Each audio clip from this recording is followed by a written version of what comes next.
저하고 인사하시면 좋겠습니다. 한쪽엔 샬롬하고 이쪽에는 에이레네 한번 서로 인사하시겠습니다. 샬롬, 에이레네. 저를 보지 마시고 옆에 분 보시라고 말씀드렸는데, 평안하십니까? 이 인사입니다. 우리 삶의 자리가 여러분 가정에, 여러분 삶의 자리마다 평안의 축복이 함께 하시길 바랍니다. 한 권사님 가정에 아주 똑똑한 앵무새를 키우고 있었습니다. 이 권사님이 워낙 믿음이 좋으셔가지고 이 앵무새에다가 주기도문과 사도신경을 가르쳤습니다. 놀랍게도 이 앵무새가 주기도문, 사도신경을 하는 것입니다. 그런데 그 소식을 듣고 이 목사님이 가정에 신방했습니다. 호기심이 있어서 과연 어떻게 할까? 그렇게 하니까 이 권사님이 목사님께 자랑합니다. 우리 앵무새 왼쪽 발을 당기면 주기도문을 하고 오른쪽 발을 당기면 사도신경 합니다. 이렇게 하니까 목사님 생각에 사도신경 주기도문 하면 십계명이 할 텐데 그런 생각이 드는 거예요. 그래서 권사님이 그러면 두 발을 당기면 어떻게 됩니까? 하니까 권사님이 대답하는 게 아니라 앵무새가 목사님께 이 바보야, 그러면 넘어지지.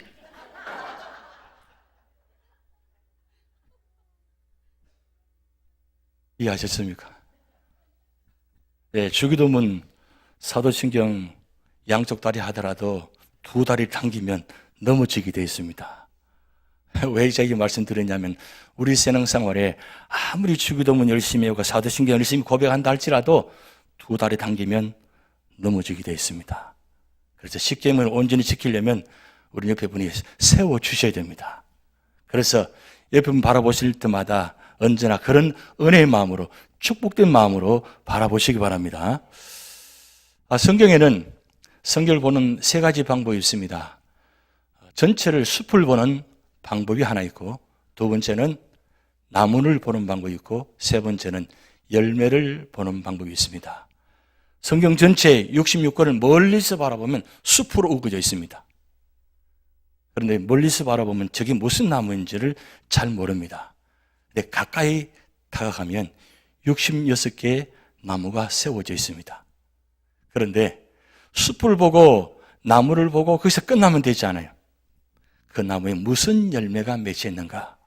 그래서 가까이 자세히 들여다보면 각 나무마다 열매가 맺혀져 있습니다. 그래서 우리 교회에 지금 10개의 나무 동산이 있는데 그 다 열매 있는 나무 동산 모임을 만들었습니다. 세상에서 가장 열매가 많이 맺히는 나무들로 중심해서 지금 10개를 만들었습니다. 그러면 열매를 보게 되면 결국 열매 보고 끝나면 되지 않아요. 그 열매를 따먹어야 돼요. 그래서 성경은 언제나 숲도 보고 나무도 보고 그리고 열매도 보셔야 됩니다. 가장 중요한 목적은 열매를 먹는 것이 바로 구원에 이르는 길입니다. 그런데 많은 분들이 그냥 숲만 보고 다니고 있습니다. 성경책을 들고 다니기 위해서 열매가 맺혀지는 거 아닙니다. 성경책을 들고 다니면 그냥 숲만 들고 다니는 겁니다. 펴면 나무가 보이기 시작합니다. 그런데 성경 전체 66권의 각 장수가 1189장으로 구성되어 있습니다. 구약은 929장, 신약은 260장인데 각 장별로 떠들여다보면 숲을 보고 나무를 보고 그다음에 열매를 볼 수 있습니다. 그러기에 우리가 각 장별로 지나갈 때 이 세 가지를 항상 보셔야 됩니다. 때로는 너무 가까이 보시면 잘 이해하지 못할 때가 있습니다.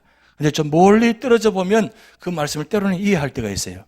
그래서 이 세 가지는 항상 이루어지는데 하나님은 이 성경을 통해서 풍성하게 열매 맺기를 원하십니다.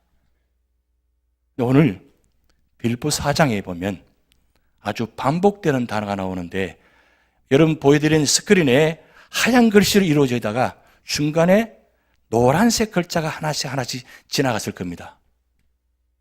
기억나신지 모르겠습니다. 세 단어인데 풍부, 풍성, 풍족 이 단어가 반복돼서 나옵니다. 그것을 열심히 보신 분들은 이 빌립보서 4장이 풍성한 열매 맺히는 장이구나 보실 것입니다. 근데 바울 사도가 왜 빌립보 4장 이 마지막 장에 이 말씀을 이렇게 기록해 놓았느냐.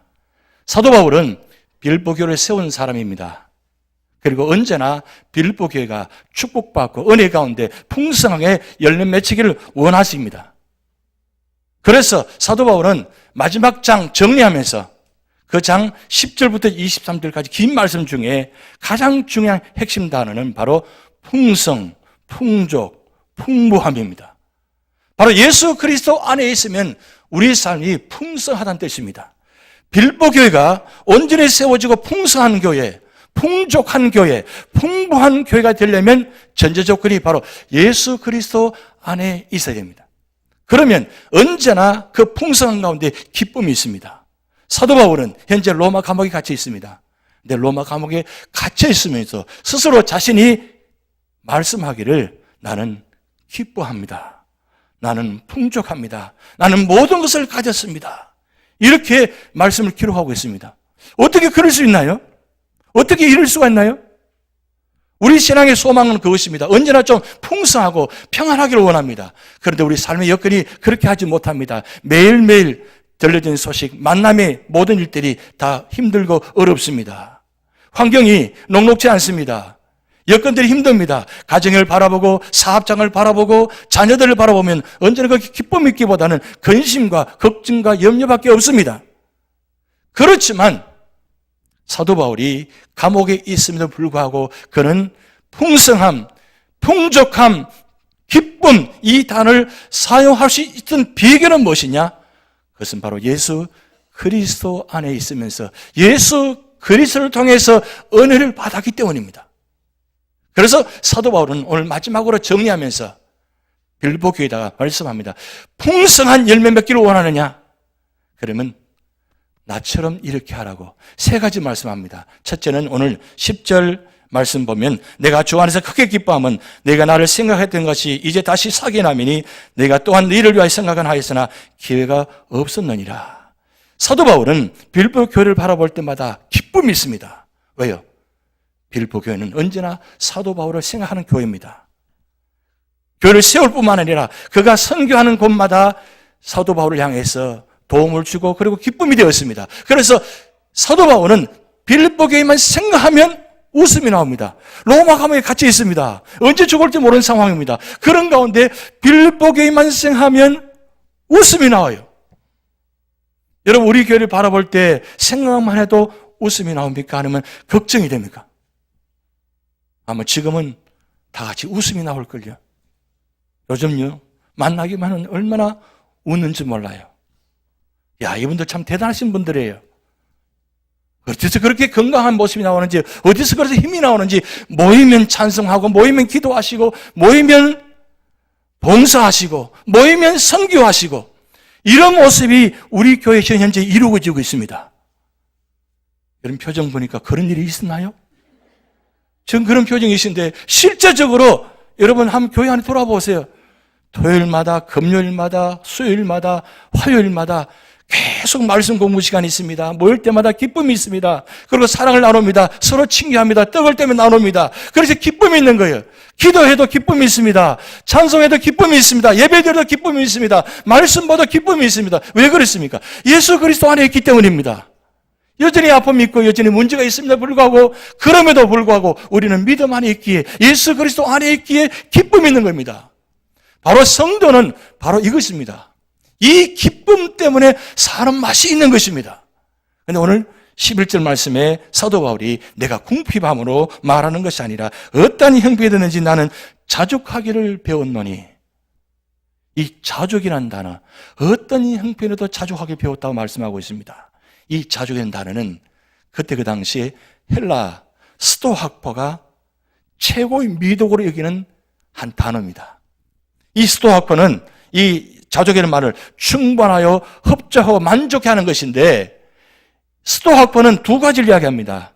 내가 내면적으로 어떤 능력이 있어서 스스로 힘을 내서 동원해서 이룰 수 있거나 아니면 외적으로 큰 신의 힘으로 인해서 내가 기쁨을 얻을 수 있는가 만족함을 얻을 수 있는 것 그걸 자족이라고 합니다. 그래서 이 헬라 철학의 스토학파 학자들은 여기 추종하는 사람들은 열심히 모여서 나름대로 노력합니다.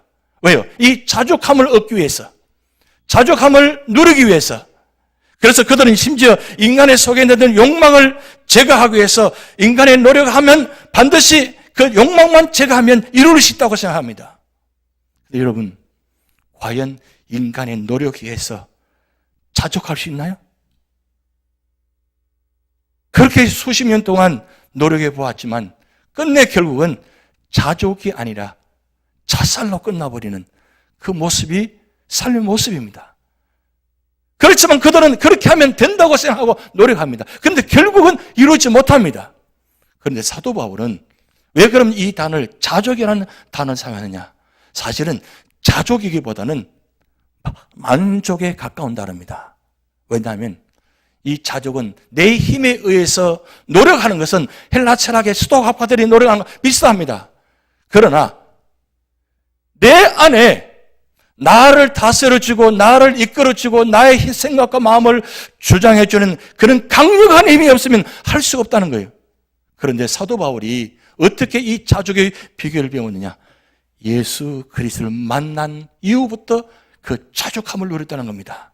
사도 바울이 다메섹 도상에서 부활하신 예수 그리스도를 만나는 후에 그는 180도 삶을 달리합니다. 그동안 의로운 사람을 산다고 하나님을 이름으로 사람을 죽이고 핍박했습니다. 그런 그가 부활하신 예수 그리스도를 만나고 난 후에 그의 삶이 달라졌습니다. 왜요? 내가 그렇게 믿었던 그 하나님이 바로 예수님이었다는 사실을 깨닫고 난 후에 그는 완전히 엎드리기 시작합니다. 그리고 그 수많은 한 30년간의 전도 생활 가운데서 수많은 핍박과 고난을 당했습니다. 그래서 12절 말씀 보면 나는 비천에 처할 줄도 알고 풍부에 처할 줄도 알아. 모든 일, 곧 배부름과 배고픔과 풍부, 궁핍에도 처할 줄 아는 일체의 비결을 배웠노라. 이 수십 년 동안에 그가 예수 그리스도 이름으로 복음을 전하면서 진정한 기쁨이 뭔지, 진정한 감사가 뭔지, 진정한 만족함이 뭔지를 알았다는 거예요. 근데 그것을 배웠다고 이야기합니다. 근데 오늘 12절 말씀 보면 알았다 세 번 반복이 나옵니다. 비천에 처하는 가운데도 내가 알았고 풍부에 처하는 가운데도 내가 알았다는 겁니다. 이건 별개의 문제입니다. 일반적으로 비천의 포항문 하파에서 알았다고 이야기할 수 있습니다. 그런데 사도 바울이 아는 것은 다릅니다. 내가 비천에 처했다는 것은 복음을 전하다가 고난을 당한 건데 핍박을 당하다가 돌에 맞아서 거의 죽을 적에 이르는 가운데 누굴 만났냐? 바로 부활하신 예수 그리스도가 나와 함께 계시기에 그 부활하신 예수 그리스도를 통해서 나를 위해서 십자가를 지신 그 은혜를 바라보게 되니까 내가 돌에 맞아서 죽어가었는데도 내 고통은 아픔이 아니라 오히려 기쁨이 되었다는 거예요. 그래서 루스드라에서 돌에 맞아가 거의 죽은 상황인데 툴툴 떨고 일어납니다. 일어나서 다시 그 돌을 던지는 그 사람들이 나가서 복음을 전하기 시작합니다. 여기 보세요. 얼마나 놀라운 일입니까? 웬만해서는 그렇게 할 수 없습니다. 핍하고 저주하는 사람들에게 원망하고 비난했을 것입니다. 근데 사도 바울은 그렇게 하지 않습니다. 왜요? 예수 그리스도 안에 있고 예수 그리스도 앞에 있기 때문입니다. 돌에 맞으면서도 그들을 원망하지 않습니다. 오히려 감사하며 자족합니다. 그래서 내 은혜가 내게 족하도다. 하나님 감사합니다. 내 모든 것 하나님의 은혜입니다. 오히려 고난 가운데 감사하고 기뻐할 수 있다는 것. 어디서 나오는 거예요? 돌 때문이 아니라 핍박 때문이 아니라 예수 그리스도 때문에 비천에 처하는 가운데도 아픔 가운데도 고통 가운데도 내 슬픔 아픔보다도 주님의 은혜, 주님의 고난, 주님의 구원, 주님의 축복이 더 소중하고 더 전부 보였기에 그래서 나는 감사합니다. 저는 감사할 줄 몰랐습니다. 그런데 예수 그리스도를 바라보니까 내도 모르게 스스로 하나님 감사합니다. 나는 죽을 수밖에 없는 사람인데 나는 핍박자요, 포행자요, 회방자인 죄인 중에 괴수 이 사람을 하나님 나를 살려주셔서 복음의 전도자로 세워주심을 감사합니다. 자족의 은혜. 풍부에 있습니다. 최고의 자리에 있습니다. 존경받는 자리에 있습니다. 그런데 그는 그 존경의 자리에도 교만하지 않습니다. 오히려 하나님을 바라봅니다. 예수 그리스도를 바라봅니다. 겸손합니다. 왜요? 내가 이 자리에 있게 된 것은 내가 나 때문 아니라는 사실을 깨닫기 때문입니다. 그래서 사도 바울은 오늘 이 말씀을 통해서 13절 말씀에 내게 능력 주시는 자에서 내가 모든 것을 할 수 있느니라.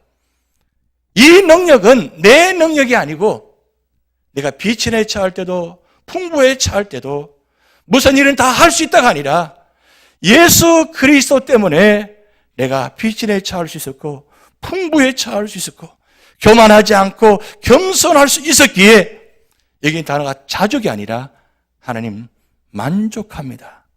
만족은 내 스스로 힘에 의해서 이루어진 것이 아니라 하나님이 내게 은혜 주셨기 때문에 내가 이길 수 있었습니다.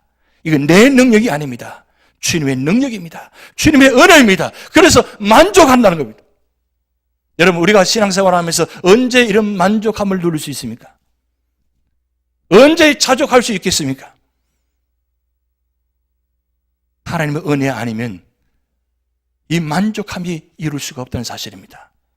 여러분, 때로는 아픔이 있고 때로는 고통이 있습니다. 자녀의 문제로, 사업적 문제로, 가정의 문제로 아픔이 있어서 참으로 울부짖을 때가 있습니다. 그런데 언제 감사가 나옵니까? 하나님께서 그의 마음에 평안함을 주실 때 나도 모르게 감사가 나옵니다. 그런데 하나님의 은혜를 평안을 주시지 않으면 절대 감사할 수 없습니다. 그러기에 빌보교를 향하는 말씀입니다. 풍성한 열매 맺기를 원하느냐? 먼저 나처럼 자족해 만족의 은혜를 누리라. 오늘 제가 이번 주간에 한 귀한 책을 보게 되었는데 내게 은혜가 족하도다. 그리고 감사는 밥입니다. 이런 책이 있습니다. 그 주인공이 누구냐면 미즈노 겐조라는 인물입니다. 이분은 이미 세상을 떠난 분입니다. 하나님 부르심 받은 분입니다.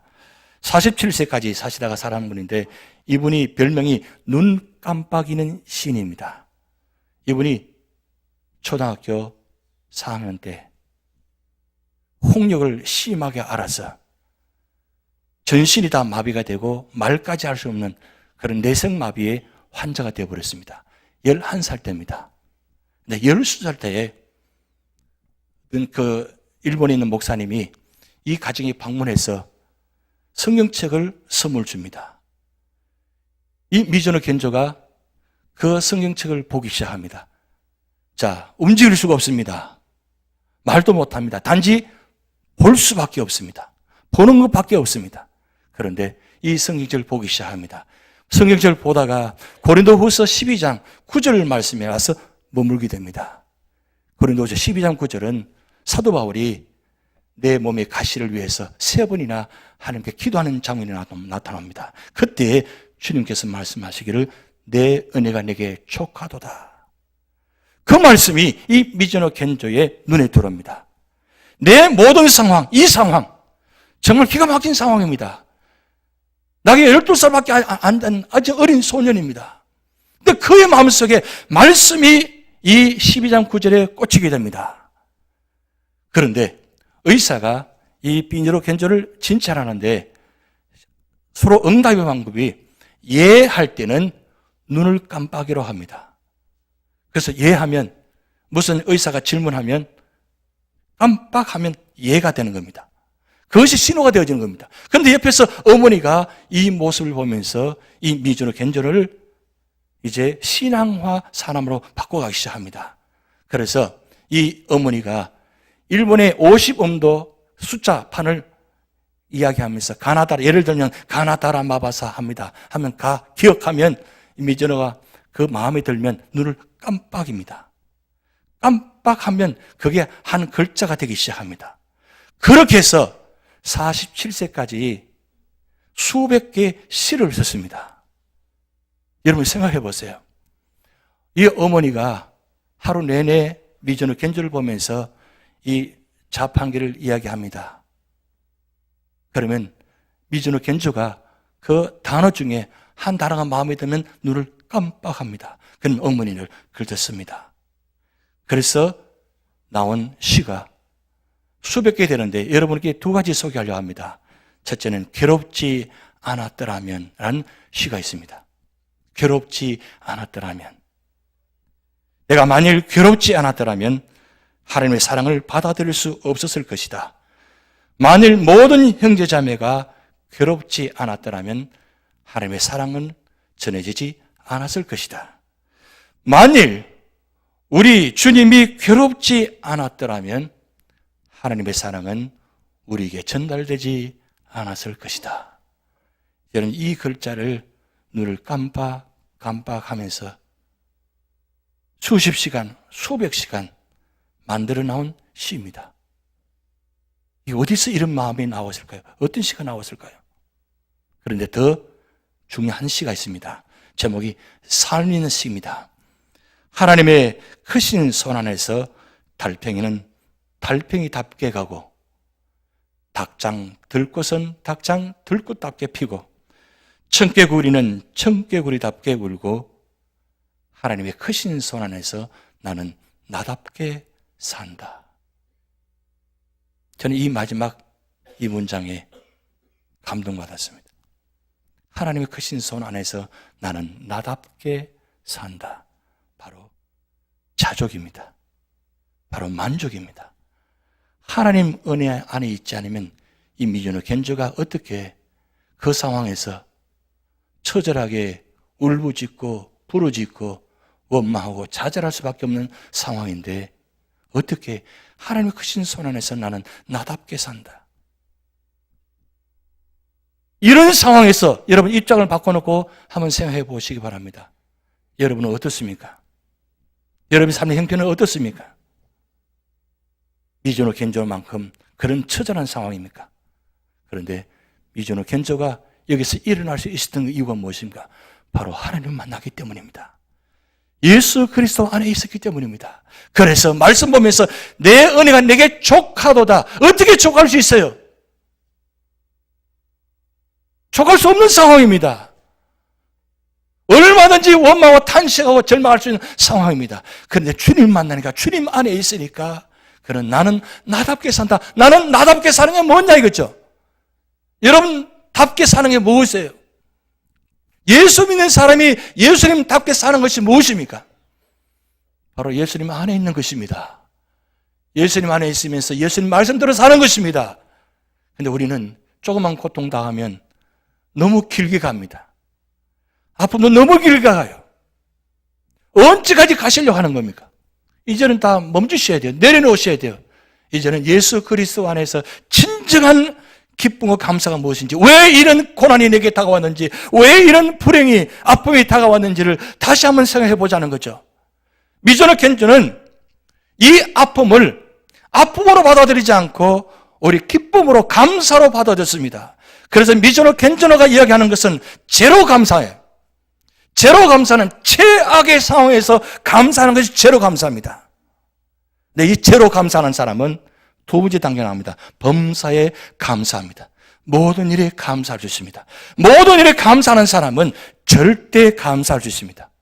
어떤 상황에도 감사할 수 있습니다. 그런데 여기서 끝나지 않습니다. 절대 감사하는 사람은 평생 감사할 수 있습니다. 미전의 견주는 12살에 주님을 만나고 난 후에 47세까지 오직 한결같이 그 받은 은혜, 받은 사랑을 시로 표현했어요. 수십 시간, 수만 시간 동안 이 한 단어를 쓰기 위해서 얼마나 많은 노력했겠어요. 눈을 깜빡이면서 지은 시가 이렇게 아름답게 나왔다는 걸 누가 알았겠어요? 그가 감사는 밥이다라는 책에 이런 감사함이란 글이 있습니다. 말을 못하는 나는 감사합니다라고 말하는 것 대신에 미소를 짓는다. 아침부터 몇 번씩 미소를 짓는다.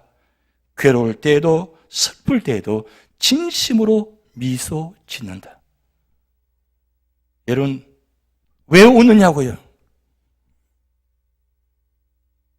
감사하기 때문에 미소를 짓는 것입니다.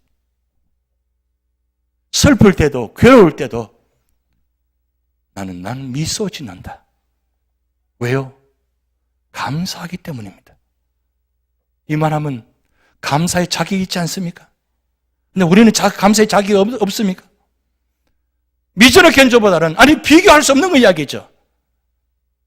우리는 감사의 조건이 수만 가지 됩니다.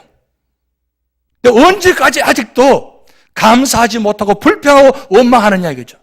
이제는 주님께 나와야 된다는 거죠. 주님 앞에 엎드려야 되는 거죠. 주님 안에 계셔야 된다는 거죠. 미전의 견조가 이 상황에서 주님 앞에 나왔을 때 자기도 모르게 감사합니다라고 하면서 그 표현으로 지은 시가 탄생됐다는 사실이에요.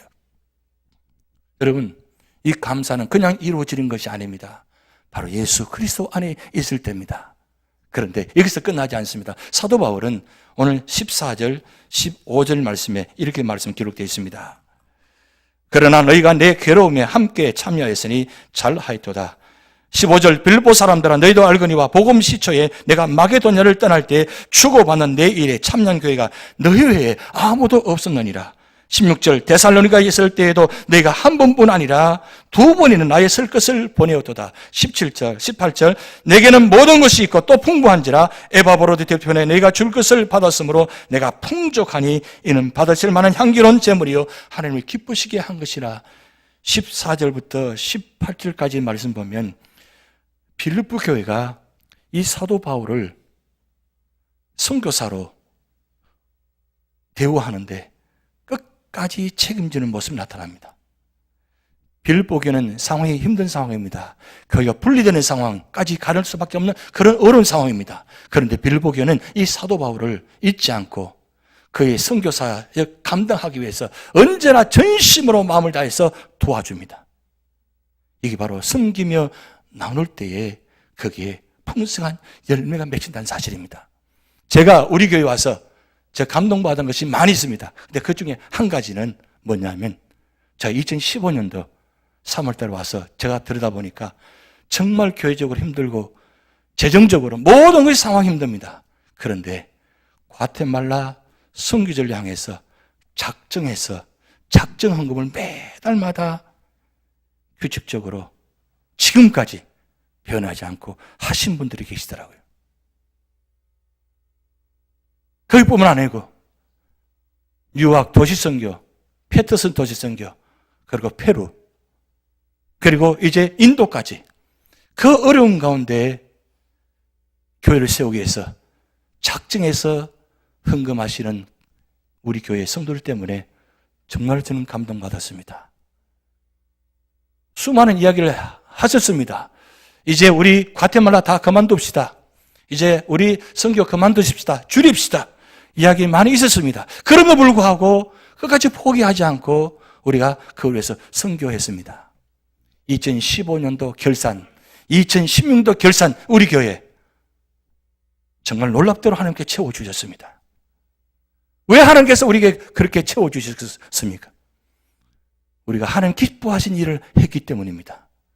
풍성함이 뭔지, 만족함이 뭔지, 자족함이 뭔지 우리가 알기에 힘든 가운데도 하나님을 기쁘시게 하기 위해서, 하나님의 일을 하기 위해서 우리가 힘든 가운데도 최선을 다해서 몸과 마음과 물질을 들여서 교회를 세우고 선교지를 세우는 선교사를 도우는 일을 또 우리가 감당해 오고 있습니다. 빌보 교회가 지금 바울 사도뿐만 아니라 모든 죄를 위해서 그렇게 헌신하며 다오고입니다. 여기에 하나님께서 풍성함이 채워져 있었습니다. 사도 바울 그 받은 은혜에 감사한 마음으로 내가 크게 기뻐하노라. 어디서 기쁨이 있다고요? 물질을 주었기 때문에요? 아닙니다. 물질을 주고자 하는 그 빌보의 성도들의 마음이 귀하기 때문에 사도 바울은 기쁘다 주 안에서 기쁘다, 참으로 내가 말하는 다시 기쁘다, 마지막 내가 크게 기뻐한다, 기뻐하시던 것은 그런 마음들이 있기 때문에 사도 바울은 그저 감옥에 있으면서도 빌보교회에서 하면 기쁨이 나는 거예요. 웃음이 나오는 거예요. 어디서 그런 힘이 나오는 겁니다? 나눔의 힘입니다. 섬김의 힘입니다. 교회는 마지막까지 주님 부르심의 소명을 감당해야 됩니다. 주님의 교회를 세우기 위해서, 주님 나라를 확장을 위해서, 하나님 나라를 위해서 우리가 힘들더라도 교회를 세우게 되면 하나님은 반드시 그 교회를 축복하십니다. 우리 교회를 보시기 바랍니다. 우리 교회를 보시기 바랍니다. 우리 교회 성도들을 보시기 바랍니다. 힘든 분들도 그 가운데도 이렇게 하나님 교회를 위해서 세우고 헌금하고 마음을 나누고 직접적으로 참여했습니다. 하나님은 이 모습을 기뻐 받으시다는 거예요. 그리고 마지막 세 번째 사도 바울이 이 풍성한 열매 모습을 보여주는데 19절 말씀, 나의 하나님이 그리스도 예수 안에서 영광 가운데 그 풍성한 대로 너희 모든 쓸 것을 채우시리라. 그리고 23절 말씀, 주 예수 그리스도의 은혜가 너희 심령에 있을지어다. 사도 바울은 바울 쓰신 13권 가운데 언제나 시작할 때 예수 그리스도의 은혜, 과정의 말씀을 기록하면서 예수 그리스도 은혜, 마지막 끝나면서도 죽도록 예수 그리스도의 은혜를 기록했습니다. 결국은 은혜가 있을 때 풍성함이 있다는 겁니다. 은혜가 풍성한 하나님은 믿는 자 사람마다 한 사람 한 사람마다 은혜 주신다는 그런 찬송이 있습니다. 그 크신 은혜의 사랑, 크신 사랑 어디서 나타나는 겁니까? 은혜입니다. 이 은혜는, 가장 큰 은혜는 구속의 은혜입니다.